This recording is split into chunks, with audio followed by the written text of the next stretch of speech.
કરીએ છીએ.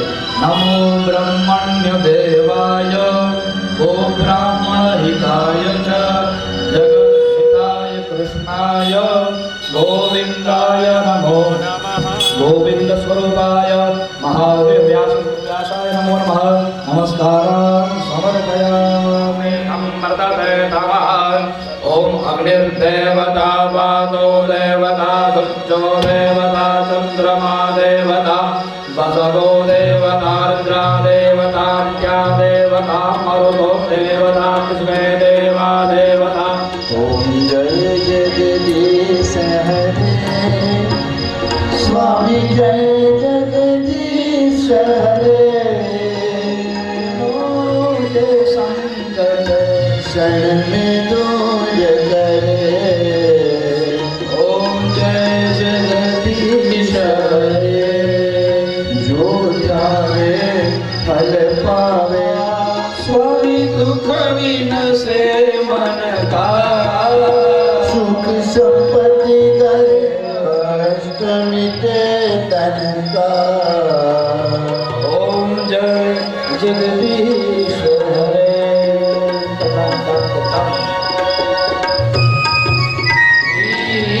तुम बिन और न दूजा પ્રભુ બિન पूर्ण परमात्मा तुम अंतर्यामी. સ્વામી તુમ અંતર્યામી. तुम पालन करता પ્રભુ તુમ પાલન કરતા. જય જગદીશ હરે.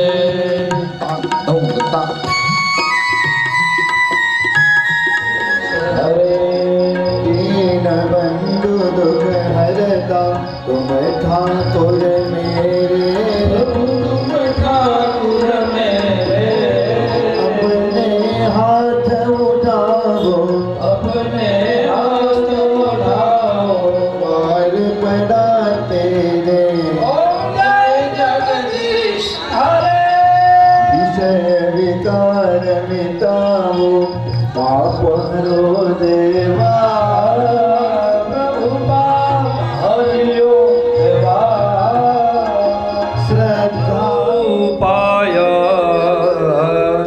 विश्वोत्पत्त्यादि है तवे. तापत्रय विनाशाय श्री कृष्णाय वयं नमः. भगवान व्यास जी भगवान आरती अर्पण करो.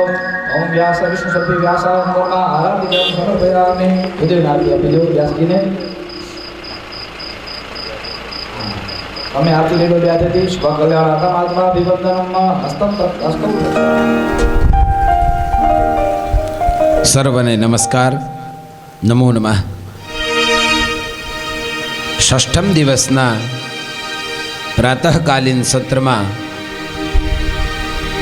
આપ સૌનું સ્વાગત છે. આવો હરિનામ સંકીર્તન દ્વારા આપણા આ દિવસને અવંદ્ય બનાવીએ અને હરિનામ સંકીર્તનથી ભગવાનની પાવન ધારાની શરૂઆત કરીએ. હે ગોપાલ રાધે કૃષ્ણ ગોવિંદ ગોવિંદ. હે ગોપાલ રાધે કૃષ્ણ ગોવિંદ ગોવિંદ. હે ગોપાલ રાધે કૃષ્ણ ગોવિંદ ગોવિંદ. હે ગોપાલ રાધે કૃષ્ણ ગોવિંદ ગોવિંદ. કૃષ્ણ ગોવિંદ ગોવિંદ. કૃષ્ણ ગોવિંદ ગોવિંદ. કૃષ્ણ ગોવિંદ ગોવિંદ. કૃષ્ણ ગોવિંદ ગોવિંદ. કૃષ્ણ ગોવિંદ ગોવિંદ. કૃષ્ણ ગોવિંદ ગોવિંદ. કૃષ્ણ ગોવિંદ ગોવિંદ. કૃષ્ણ ગોવિંદ ગોવિંદ. હે ગોપાલ રાધે કૃષ્ણ ગોવિંદ ગોવિંદ હે ગોપાલ રાધા કૃષ્ણ ગોવિંદ ગોવિંદ કૃષ્ણ ગોવિંદ ગોવિંદ तुम मेरे हो मैं तेरा हूँ तुम मेरे हो मैं तेरा हूँ हम तेरे मेरा तुम्हारा है परिवार हरि आ जाओ एक बार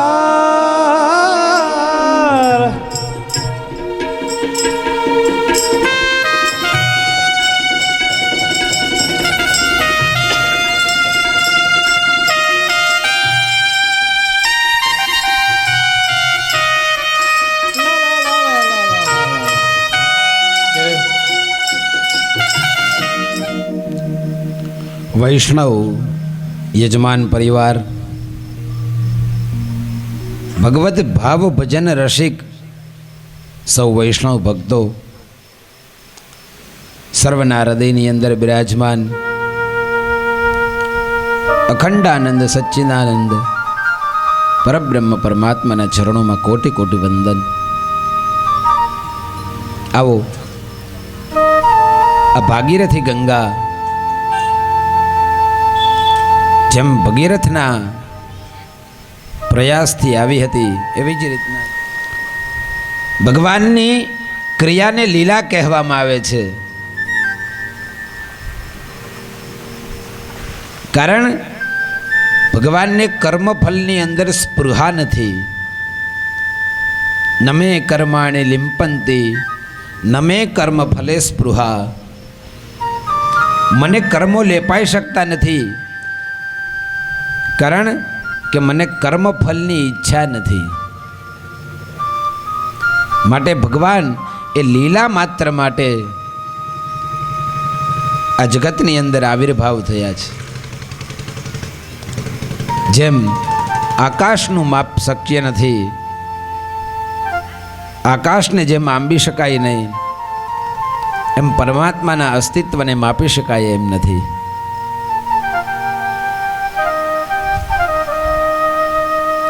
આપણા સૌની અંદર એક જ આકાશ છે. એ આકાશના ભેદ આપણે કર્યા છે. બ્રહ્મ એ તો એક છે, એમાં ભેદ નથી.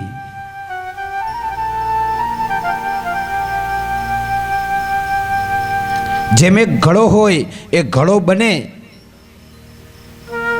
માટીનો ઘડો બન્યા પછી એ ઘડાની અંદર શું હોય? ખાલી જગ્યા હોય. એ ખાલી જગ્યા શું છે? આકાશ છે. તો એ ઘડાની અંદરનું આકાશ છે એને ઘટાકાશ કહેવાય, અને બહારનું જે આકાશ છે એને પટાકાશ કહેવાય. પણ એ બંને આકાશની અંદર કોઈ તફાવત નથી, એ વ્યોમની અંદર કોઈ તફાવત નથી. અને એવું પણ નથી કે ઘડો બની ગયા પછી આકાશે એની અંદર પ્રવેશ કર્યો હોય. એવું હોય છે કે ઘડો બની જાય પછી આકાશ અંદર આપણે પધરાવીએ ખાલી જગ્યા? એ તો પહેલેથી જ વિદ્યમાન હોય છે. અને જેમ ઘડો ફૂટી જાય અને એનું અંદરનું આકાશ ઘટાકાશ એ પટાકાશની અંદર વિલીન થઈ જાય, એવી જ રીતના આ શરીર એ ઘટાકાશ છે અને આત્મા એ આકાશ છે. પરમાત્મા એ પટાકાશ છે. આ શરીરની રચના થઈ અને આત્મા અંદર આવીને બિરાજ્યો, કોઈ એવું નથી. જેમ ઘડો બને ને એની અંદર આકાશ આપોઆપ આવે, અને જેમ ઘડો ફૂટી જાય અને ઘટાકાશ ઘડાની અંદર રહેલું આકાશ એ પટાકાશની અંદર મળી જાય. એ ક્રિયા જેટલી સહજ છે એટલી જ આ જન્મ અને મૃત્યુની ક્રિયા સહજ છે. આ માનવ દેહ છોડી અને આત્મા એ ઘટાકાશ એ પટાકાશની અંદર પરમાત્મામાં મળી જાય. વર્ષોથી શ્રીમંત કુટુંબ, બાપ દાદીની વખતનો એમની ઘરે પૂજાની અંદર ગણપતિ દાદાનો પૂજાનો સિલસિલો ચાલ્યો આવે છે. શ્રીમંત પરિવાર એટલે ગણપતિ મહારાજને ઉંદર પર બિરાજમાન કર્યા છે. અને પાછી જેવી તેવી મૂર્તિ નથી, સુવર્ણની મૂર્તિ, સોનાની મૂર્તિ.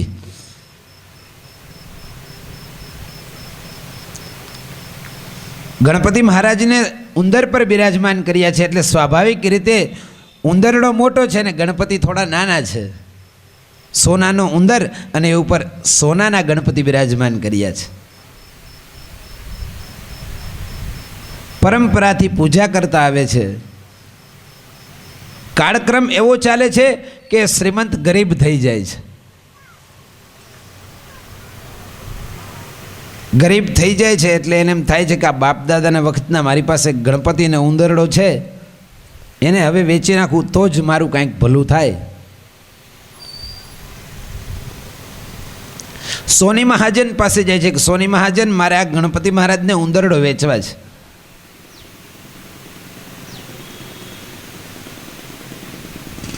સોની મહાજન કિંમત કરે છે. એ કહે છે કે ઉંદરડાની કિંમત એ 1 લાખ રૂપિયા છે અને આ ગણપતિ મહારાજની કિંમત 50,000 રૂપિયા છે. સોની મહાજન, તમારી કંઈક ભૂલ થતી લાગે છે. આ તો વાહન છે અને આ તો દેવ છે. આ તો ગણપતિનું વાહન છે ઉંદરડો. એના પૈસા કઈ રીતના વધારે આવી શકે? મહાજન કહે છે એ તો તારા માટે ગણપતિ અને ઉંદર છે, મને તો એમાં રહેલું સુવર્ણ જ દેખાય છે. એમ આપણે અલગ અલગ સ્વરૂપે પરમાત્માને જોઈએ છે, પરંતુ પરમાત્મા એ તત્વતઃ એક સ્વરૂપે છે. જેમ સોનીની દ્રષ્ટિ સુવર્ણની અંદર હોય એમ આપણી દ્રષ્ટિ દરેકની અંદર રહેલા પરમાત્માની અંદર હોવી જોઈએ. કારણ કે સર્વત્ર વ્યાપક તો છે જ પ્રભુ. વિષ્ણુ શબ્દનો અર્થ જ એ થાય, વ્યાપક વિષ્ણુ. જે સર્વ જગતની અંદર વ્યાપક છે એ જ વિષ્ણુ છે. પરંતુ એ વ્યાપકતાને છોડી અને પરમાત્મા 3 ભુવનોને અતિક્રમણ કરી અને આપણા હૃદયની અંદર બિરાજમાન થયા છે. તો એવા પરમાત્માને આપણે ગુણગાન આજે ગઈએ. ગઈકાલે અનેક રાક્ષસોનો ભગવાને ઉદ્ધાર કર્યો છે. કાલીય નાગનું દહન કર્યું છે. કાલીય નાગ એ કામનું પ્રતીક છે. કામનું આપણે દમન કરવું જોઈએ, કામનું સંયમ કરવો જોઈએ. અને આ સંપૂર્ણ પરમાત્માથી ઉત્પન્ન થયેલું છે એનું પ્રમાણ આપતા ભગવદ્ ગીતા કહે કે મમ યોનિર મહદ બ્રહ્મા તસ્મિન ગર્ભમ દધામ્યહમ સંભવ સર્વભૂતાનામ. આ જે કાંઈ પ્રાણી માત્રીઓ દેખાય છે એ તમામની યોની, એની ઉત્પત્તિ સ્થાન એ હું છું, એવું પરમાત્મા કહે છે શ્રીમદ ભગવદ્ ગીતામાં. અદ્ભુત ગ્રંથ છે શ્રીમદ ભગવદ્ ગીતા.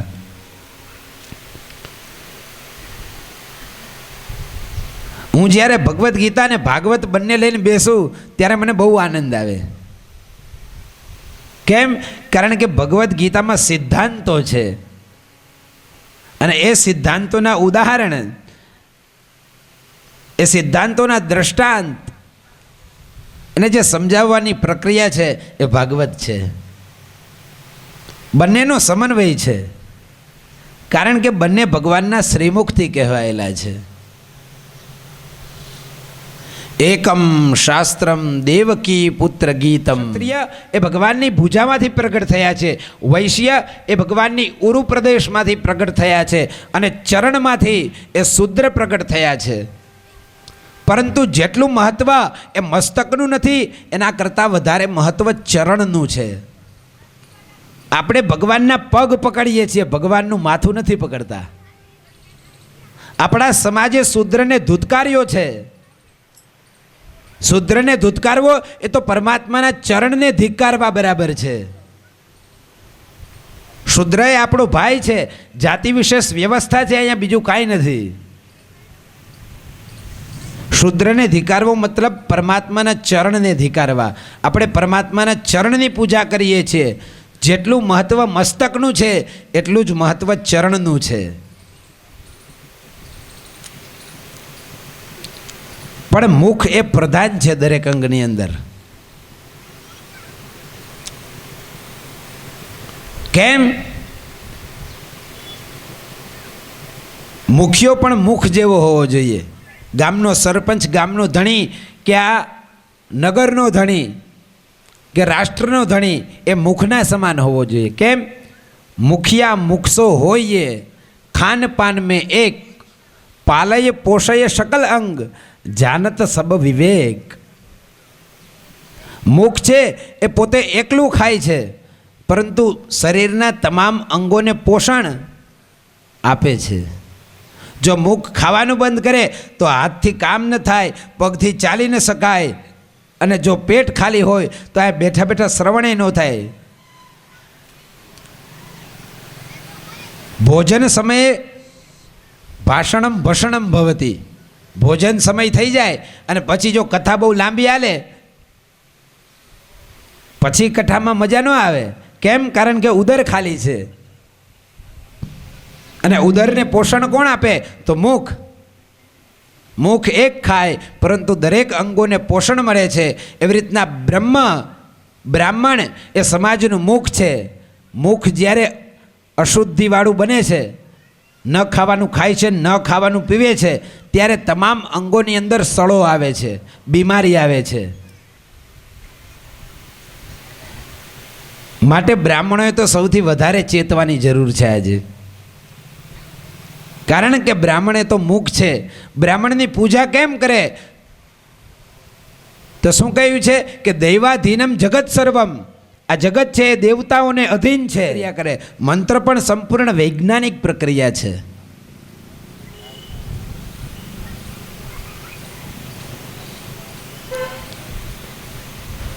મંત્ર, યંત્ર અને તંત્ર, ત્રણ પ્રકારના આ સાધનો જોડે માટે છે. આપણને એક સ્થળેથી બીજા સ્થળે જવું હોય તો આપણી સુગમતા થાય. આપણને એક જગ્યાએથી બીજી જગ્યાએ તાત્કાલિક વાત કરાવી દે મોબાઈલ, એ આપણી સુવિધા માટે છે. એવી રીતના જેમ યંત્ર કાર્ય કરે છે એવી જ રીતના આ મંત્ર પણ કાર્ય કરે છે. આ ગોપીઓ જે ભગવાનના નટખટ કાનુડાના સંસ્મરણો કરે છે અને એ સંસ્મરણો પોતે વાગોડે છે. એ વાગોડે છે ત્યારે આ વ્યાસમ નટવરવપુ કર્ણયો કર્ણિકા પૂરયન ગોપવૃંદૈર વૃંદારણ્યમ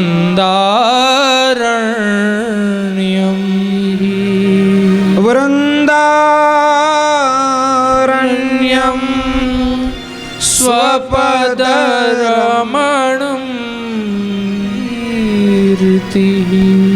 વૃંદારણ્યમ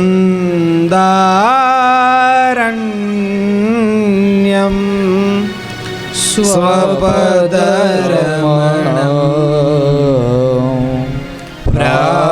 વિષ્ણુ સ્મરણ કરે છે અને વાસણીનું સ્મરણ કરી અને વાસણીને કહે છે કે હે વાસણી, તે એવા તો શું તપ કર્યા કે તે હરિના મુખને, તે હરિના હોઠોને પ્રાપ્ત કર્યા છે. આહા હા વાસણી, તારું તો શું ભાગ્ય છે. રંભા સામ તાલ ચૂકી ભૂલી નૃત્યકારી. રંભા સામ તાલ ચૂકી ભૂલી નૃત્યકારી. રંભા સામ તાલ ચૂકી ભૂલી નૃત્યકારી. રંભા સામ તાલ ચૂકી ભૂલી નૃત્યકારી. યમુના જલ ઉલટી ભયો શોભાયા જ ભારી. યમુના જલ ઉલટો ભયો શોભા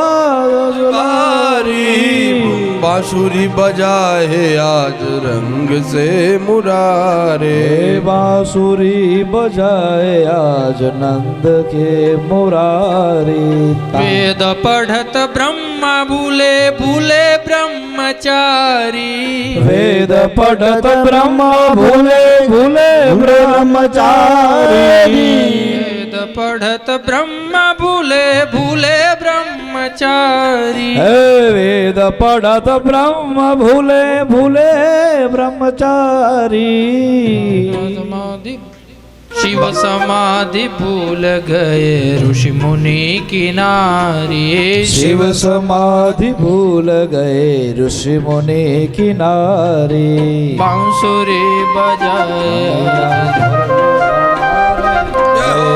અક્ષણવતામ ફલમ ન પરમમ વિદામહ. અમારી આંખોનું આનાથી વિશેષ પુણ્ય કયું હોઈ શકે કે કાનુડો આજે વસંત ઋતુની અંદર વસંત તિલકા છંદની અંદર આ સ્તુતિ કરી છે આ ભગવાનની ગોપીઓએ. ઉગતા વસંત તિલકા તબજા જગ. આ તો મેં બહુ વર્ષોની તપસ્યા કરી છે. એક વાંસ એ વનની અંદર ઉગાડવામાં આવતો નથી, એ આપમેળે ઉગી નીકળે છે. ટાઢ તાપ તડકો એ બધું સહન કરે છે. મેં બધું સહન કર્યું છે. એ સહન કર્યા પછી પણ એ કે હું એકદમ પોલી થઈ ગઈ છું, મેં મારી અંદર કાંઈ રાખ્યું નથી. ત્યારે તમે અંદરનું બધું ખાલી કરી નાખો.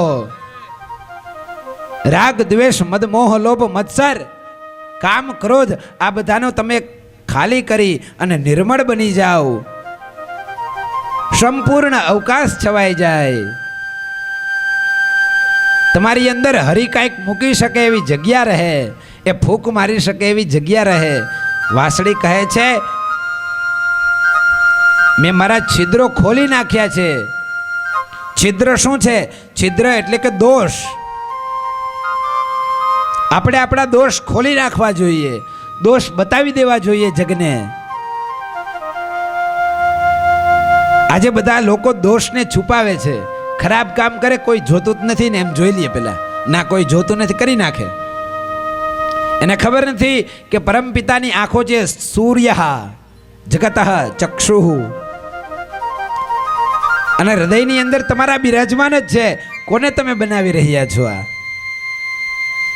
તમારા છિદ્રોને ખોલી નાખો. છિદ્રોને ખોલી નાખશો તો વાસળીની જેમ પરમાત્મા વગાડશે તમને. હાલો, વાસળીએ રોમે રોમ ખોલ્યા છે. ઢોલ એ પીટાય છે. કેમ? કારણ કે એને પોતાના છિદ્રો ઢાંક્યા છે. અને વાસળી એને પોતાના છિદ્રોને ખોલ્યા છે. આલા લીલા હરણો એ પરમાત્માની ફૂકેલી વાસણીને ત્યાંથી સાંભળે છે. આહા, तेरी बंसी की धुन सुन कर मैं वृंदावन में आया हूँ. પણ ખ્યાલ નથી તમને પરમાત્માએ જ્યારે આ લીલા કરી છે ને તેની માત્ર ઉંમર 8 વર્ષની છે. પરમાત્માએ જ્યારે વસ્ત્રાહરણની લીલા કરી છે ત્યારે એમની ઉંમર હજી નાની છે. અને એમણે તો વાસનારૂપી વસ્ત્રોનું હરણ કર્યું છે. ગોપીઓ કાત્યાયની વ્રત કરી રહ્યા હોય છે અને કાત્યાયની વ્રતની અંદર યમુનાની અંદર સ્નાન કરી રહી હોય છે. સ્નાન પણ નિર્વસ્ત્ર કરી રહી હોય છે. શાસ્ત્રનો નિયમ છે કે નદીની અંદર નિર્વસ્ત્ર સ્નાન થાય નહીં, સવસ્ત્ર સ્નાન કરવું પડે. નદીની અંદર વસ્ત્રો ખોલીને સ્નાન ન થાય, પાપ લાગે છે એનું. ભગવાન સમજાવવા માટે, ગોપીઓની વાસના દૂર કરવા માટે. ગોપી એ તો ભગવત પ્રેમની ધારા છે. આપણે સૌએ ગોપી ભાવ પ્રાપ્ત કરવાનો છે. ભગવાને આમને રાસ માટે સજ્જ કરવી છે. અને રાસ ભાવની અંદર જ્યાં સુધી કામ ભાવ હોય ત્યાં સુધી ચાલે નહીં. એટલે એની વાસનાનું હરણ કરે ત્યારે જ ભગવાન ગોપીઓ સાથે રાસ રમી શકે. આપણે પણ પરમાત્મા સાથે ત્યારે જ રાસ રમી શકીએ કે જ્યારે આપણી વાસનાનું હરણ થાય.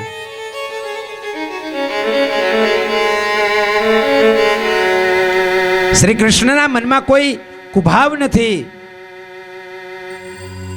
પણ જે જન્મો જન્મથી વાસના આપણી અંદર રહેલી છે એ વાસનાના વમણો જ્યાં સુધી દૂર થતા નથી ત્યાં સુધી પરમાત્માની અંદર વિશ્વાસ નથી ઉત્પન્ન થતો. વાસના એ વિશ્વાસને અટકાવે છે, વાસના એ શ્રદ્ધાને અટકાવે છે. આપણું મન એ તો વાસનાનું ઘર છે. જ્યાં સુધી મનમાં વાસના હોય ત્યાં સુધી ગોપી ભાવ પ્રગટ થતો નથી. ગોપી તો પ્રેમની મૂર્તિ છે.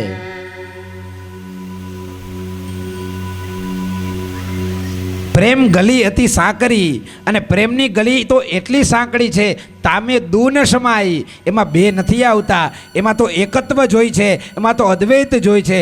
હું અને તું એમ બે નહીં. આ અદ્વૈત ભાવના જગાડવા માટે પરમાત્માએ ચીરહરણની લીલા કરી છે.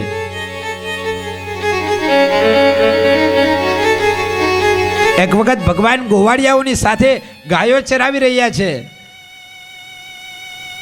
પણ આજે ગોવાળિયાઓને ભૂખ લાગી છે. ભૂખ લાગી છે, કંઈક ખાવાનું સાથે નથી લાવ્યા. ગોવાળિયા કહે છે, કાનુડા આજ તો બહુ ભૂખ લાગી છે, કંઈક વ્યવસ્થા કરવી જોશે. ભગવાન કહે છે કે અહીંથી થોડે દૂર બ્રાહ્મણોએ યજ્ઞ કરી રહ્યા છે, જાઓ તમે બ્રાહ્મણો પાસેથી ભાગીને લાવો.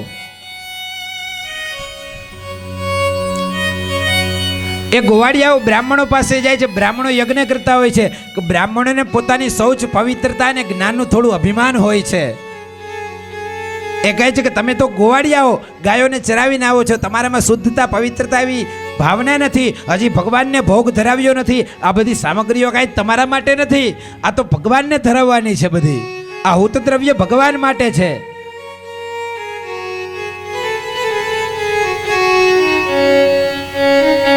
तुलसीदास जी कहे छे, तुलसी इस संसार में सबसे मिलिए धाय, न जाने किस रूप में हरि मिल जाए. परमात्मा कया रूपनी अंदर मળી જાય એ ખબર નથી. કોઈને ક્યારે આપણે અપમાનના ભાવથી ન બોલાવીએ, કોઈને ધૂતકારીએ નહીં, કારણ કે એની અંદર જે પરમાત્મા છે એ આપણી અંદર છે. આત્મવત સર્વભૂતેષુ. તમને તમારી સાથે જેવો વ્યવહાર ગમે છે એવો જ વ્યવહાર બીજા સાથે કરવો, એ આનો શ્રેષ્ઠ ઉપાય છે. તમે બીજા સાથે જે વ્યવહાર કરો છો મનની અંદર એકવાર વિચાર કરી લેવો કે આ વ્યવહાર જો મારી સાથે થાય તો મને ગમે કે નહીં. તમામ પ્રશ્નોનું નિરાકરણ આવી જાય. બ્રાહ્મણોએ એ આપ્યું નથી ગોવાળિયાઓને.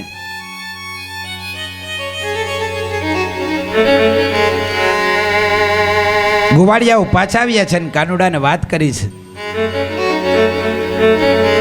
યજ્ઞ પરંપરા બહુ વિશિષ્ટ છે.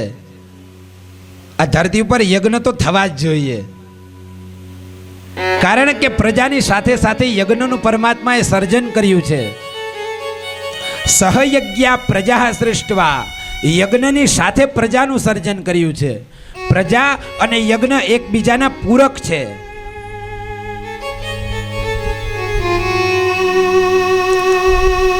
સાક્ષાત શ્રી કૃષ્ણ ગીતાની અંદર કહે છે, યજ્ઞાત ભવતિ પર્જન્યઃ, પર્જન્યાદ અન્ન સંભવઃ, અન્નાદ ભવંતિ ભૂતાની. યજ્ઞથી એ પર્જન્ય એટલે કે વરસાદ થાય છે, અને વરસાદથી જ અન્ન થાય છે. કેટલાઓ આજે બધા લોકો એમ પૂછે કે આટલી બધી સામગ્રીઓ, હુત દ્રવ્ય, આવું સરસ મજાનું ઘી, તલ અને આ બધું હુત દ્રવ્ય અગ્નિમાં હોમી દેવાનું, એની જગ્યાએ કોકને આપણે આપ્યું હોય તો, અર્પણ કર્યું હોય તો.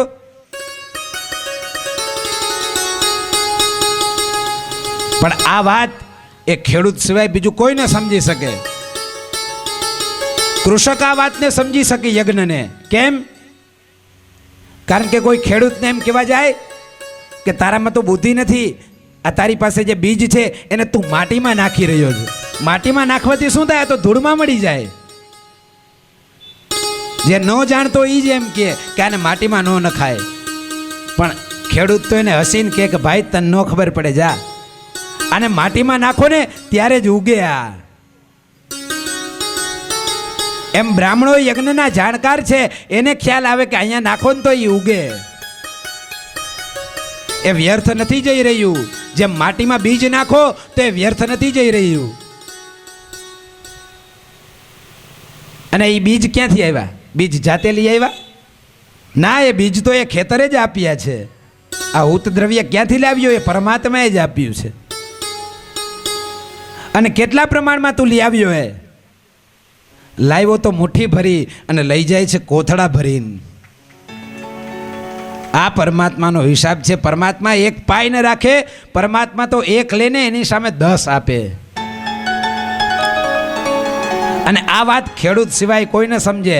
એ તો બાજરાનો એક જ દાણો વાવે, પણ એની અંદર જે ડુંડા થાય ને, એની અંદર કેટલા દાણા હોય છે ગણી શકાય છે? એકની અંદર એકનું અનેક ગણું કરીને આપે છે.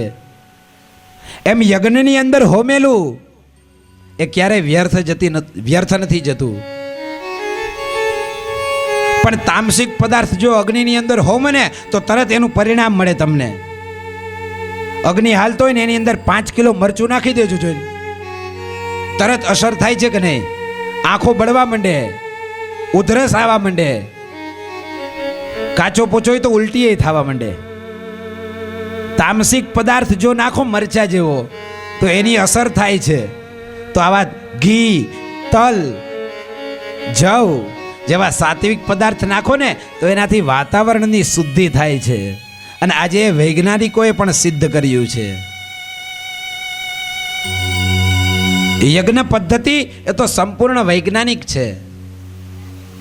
ભારતના પ્રાચીન ઋષિઓ એ નિત્ય અગ્નિહોત્ર કર્મ કરતા, નિત્ય અગ્નિની પૂજા કરતા. અને એ અગ્નિની પૂજાથી થયેલી જે રાખ છે એ રાખને પોતાના ખેતરની અંદર પધરાવતા. અને એનાથી જે બિયારણ થતું ને, એ જે સેન્દ્રિય ખાતર નહીં, કૃત્રિમ ખાતર નહીં, પણ કુદરતી ખાતરનો જે પ્રયોગ કરતા, અને એનાથી જે ધાન્ય અને ઉત્પત્તિ થતી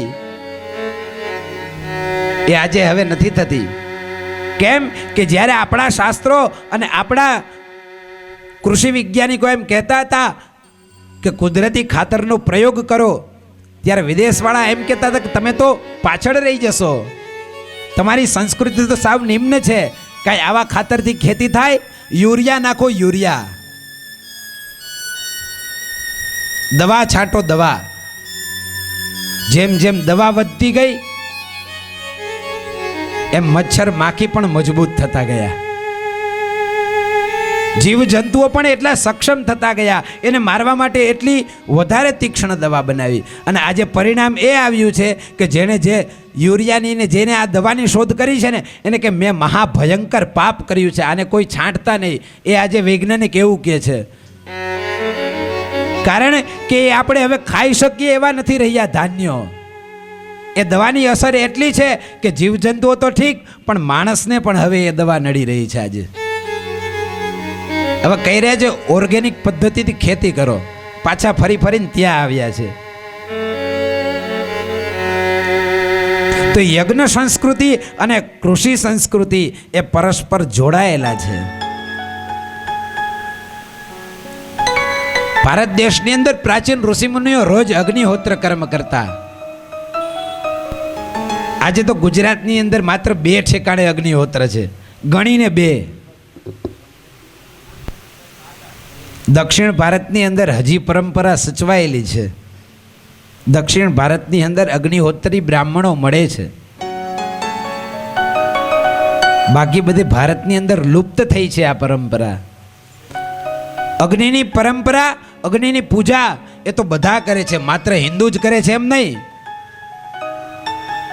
અગ્નિ તો પ્રત્યક્ષ દેવ છે. કોઈ અગિયારી સ્વરૂપે પૂજા કરે છે એની, કોઈ અગ્નિદેવ સ્વરૂપે એની પૂજા કરે છે. જીસસ પાસે જાય તો પણ ત્યાં મીણબત્તી પ્રગટાવે છે, તેમાં પણ અગ્નિ છે, એ પણ અગ્નિની પૂજા કરે છે. આપણે દીવો પ્રગટાવીએ ને એ મીણબત્તી પ્રગટાવે, પણ એનો પ્રકાશ તો એ જ કામ કરવાનો છે. અગ્નિને તો સર્વત્ર સ્વીકારી જ છે.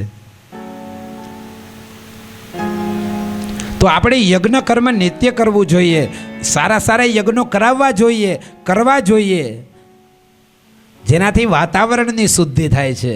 અને આજે એની ખૂબ જરૂર છે. અને આ વૈજ્ઞાનિક રીતે પ્રમાણિત છે. આજે વૈજ્ઞાનિકો આપણી યજ્ઞ પરંપરાને માને છે,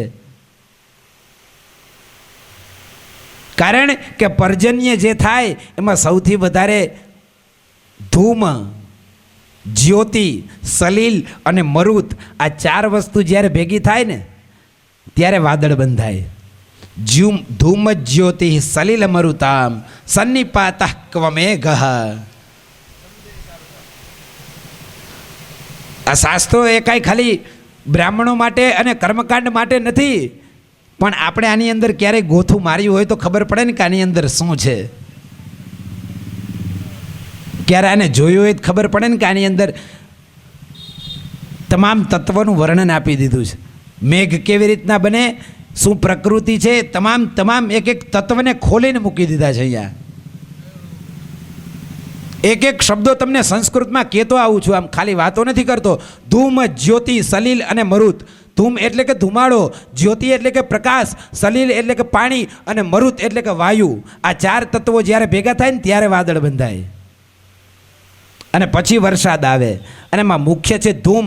અને ધૂમ કેવો હોવો જોઈએ? આ ફેક્ટરીમાંથી નીકળે એવો નહીં, આ યજ્ઞનો ધુમાડો જોઈએ. એમાં માટે યજ્ઞ કરવાનો કહે છે. યજ્ઞ કરશો તો વરસાદ આવશે, હું નહીં એવું કાનુડો પણ કહે છે, શ્રી કૃષ્ણ કહે છે. યજ્ઞ કર્મ સમુદ્ભવ યજ્ઞો વૈ નારાયણો હરિ. યજ્ઞ એ જ સાક્ષાત નારાયણ છે અને એ જ હરિ છે.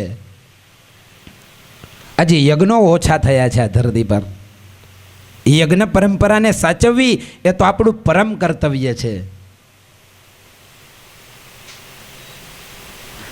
બ્રાહ્મણો એ યજ્ઞ કરી રહ્યા હોય છે, પણ ગોવાળિયાઓને આપવાની ના પાડે છે, કારણ કે એ બહુ ભણેલા હોય ને, પછી બહુ ભણેલા હોય એટલે નિયમો બહુ બતાવે, આમ કરાય ને આમ ન કરાય. પ્રોટોકોલ બહુ હોય એમની પાસે. અદ્ભુત પ્રસંગ છે કા જગન્નાથપુરીમાં ભગવાન જગન્નાથ બિરાજમાન છે. અને અહીંયા પ્રસાદ શેનો થાય ખબર છે? જગન્નાથપુરીમાં શેનો પ્રસાદ છે? શેનો છે? ખીચડીનો પ્રસાદ છે.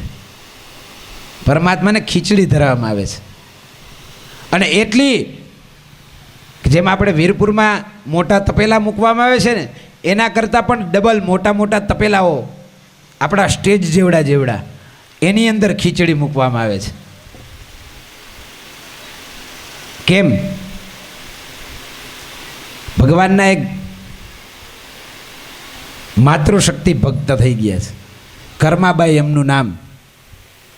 એ કર્માબાઈ એવી ખીચડી બનાવે અને ખીચડી બનાવી અને ભગવાનને પ્રેમથી ભોગ લગાવે.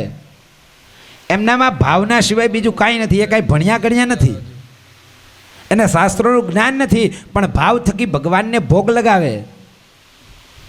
એક દિવસ એક સાધુ મહાત્મા ત્યાં આવે છે ને જોવે છે તો કર્માબાઈ એ પોતે દેહથી તો સ્વચ્છતા નથી ધારણ કરી, લગર વગર થોડા વસ્ત્રો છે, કેમ ગામડાની બાઈ છે. વાસિંદુ કરી આવી અને ખીચડી બનાવે અને ખીચડી બનાવીને પ્રેમથી પરમાત્માને પીરશે. તો ક્યાંક હાથમાં છાણ પણ હોય. તો સાધુ મહાત્મા આવીને જોવે છે એટલે નિયમો બતાવે છે કે મારી આમ કરાય, તમે ઠાકોરજીને ધરાવો છો, નાવું જોઈએ તમારે સવારના પોરમાં ઉઠીને પહેલાં તો નાહી ધોઈને પવિત્ર થવું જોઈએ. આ બધું પ્રથમ પગથિયું છે, જરૂરી છે, નથી જરૂરી એવું નહીં, પરંતુ મુખ્ય વસ્તુ ભાવ છે. અમારા વ્યાકરણ કહે ગૌણ મુખ્ય ઓર મુખ્ય કાર્ય સંપ્રત્યય. ગૌણ અને મુખ્યની અંદર મુખ્યને જે છે ને એ વધારે મહત્વ આપવું જોઈએ. સ્નાનાદિન એ બધું કરવું જોઈએ, એ નથી જરૂરી એવું નહીં. પવિત્રતા જાળવવી જોઈએ, નથી જરૂરી એમ નહીં, બહુ જ જરૂરી છે. પણ જે ભાવથી ભગવાનને ભજી રહ્યો છે, જે નથી ભજી રહ્યો એને કહો, પણ જે ભાવથી ભગવાનને જે રીતના ભક્તિ કરી રહ્યો છે ને એ રીતના કરવા દો. એને તમે નિયમો બતાવવા જશો ને તો એ ડિસ્ટર્બ થઈ જશે પોતાની ભક્તિમાં. કારણ કે ભગવાને એમ નથી કહ્યું, ભગવાન તો એમ જ કહીને ગયા છે, યે યથા મામ પ્રપદ્યંતે તામ તથૈવ ભજામ્યહમ. જે જેવા ભાવથી મને પૂજે એને હું એવા ભાવથી મળી જાઉં. તો કર્માબાઈને સાધુ આવીને નિયમો બતાવે છે. તો બાને બીજા દિવસથી ખીચડી બનાવ મોડું થઈ જાય. ખીચડી બનાવ મોડું થઈ જાય અને એ પરમાત્માને જ્યારે બોલાવે ને ત્યારે સાક્ષાત જગન્નાથથી આવીને કર્માબાઈની ખીચડી ખાય છે. એ ભાવથી ભગવાનને બોલાવે છે, પણ આજે ખીચડી બનાવતા મોડું થયું છે. પરમાત્માને મંગળા આરતીનો સમય થઈ ગયો, મંગળા આરતીનો સમય થઈ ગયો. સાયંકાલે ખીચડી બનાવી છે, ખાઈને વયા ગયા પરમાત્મા, પણ મોઢું ધોવાનું રહી ગયું. પૂજારીએ સવારના બારણા ખોલ્યા ને ભગવાનનું મોઢું એઠું છે આજે. જય હો. કેમ? કર્માબાઈની ખીચડી ખાઈને આવ્યા છે આજે ભગવાન. એક દિવસ થયો, કદાચ લાગી ગયું છે પૂજારીને એમ થયું, પણ બીજા દિવસે આવીને જોવે છે તો ભગવાનનું મોઢું એઠું છે. સાધુ મહાત્માએ નિયમો બતાવ્યા ને, ભક્તિમાં વિક્ષેપ પડ્યો. પછી બ્રાહ્મણોએ પ્રેરણા કરી અને સાધુજીને સતી કર્માબાઈને કીધું કે તમે મારી જેમ કરો છો ને તમારો ભાવ યોગ્ય છે, હું હજી ત્યાં પહોંચ્યો નથી, મને ક્ષમા કરો. એની ખીચડી પરમાત્મા સ્વીકારે છે. વાલો મારો પ્રેમમાં શું કરે પંડિત ને કાજી, વાલો મારો પ્રેમ ને વસ થયા રાજી. વાલો મારો જય હો. કર્માબાઈનો આરોગ્ય ખીચડો વિદુરની ખાધી બાજી. જમનાબાઈનો આરોગ્ય ખાધો રે ખીચડો.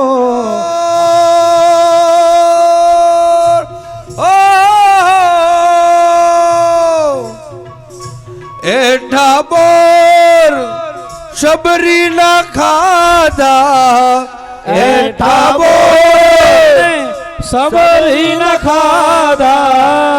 56 ભોગ મેલા ત્યાગી, વાલે મારે 56 ભોગ મેલા ત્યાગી. પ્રેમ ને વસ થયા રાજી. ઓ વાલા પ્રેમ ને વસ થયા રાજી. જય હો. એટલે ભગવાન કહે છે કે તમે જાઓ બ્રાહ્મણ પત્નીઓ પાસે જાઓ, એ તમને જરૂર આપશે. જય હો. એની સંખ્યા વધારે હોય છે, આ એનું પ્રમાણ છે. આ જ્યાં પણ આપણે જઈએ ને ત્યાં આ ધાર્મિક પ્રસંગોની અંદર બહેનોની સંખ્યા વધારે હોય, ભાઈઓની સંખ્યા ઓછી હોય છે. ભલે દરેક ક્ષેત્રની અંદર ભાઈઓ આગળ હશે, પણ ધર્મની અંદર ભાઈ પાછળ રહી ગયા છે. માટે એને અર્ધાંગના કીધી છે, ધર્મ પત્ની કહ્યા છે શાસ્ત્રોમાં, ધર્મ પત્ની. કારણ કે તમારો ધર્મ એ સાચવે છે ત્યારે તમે છો, નહીતર નહીં.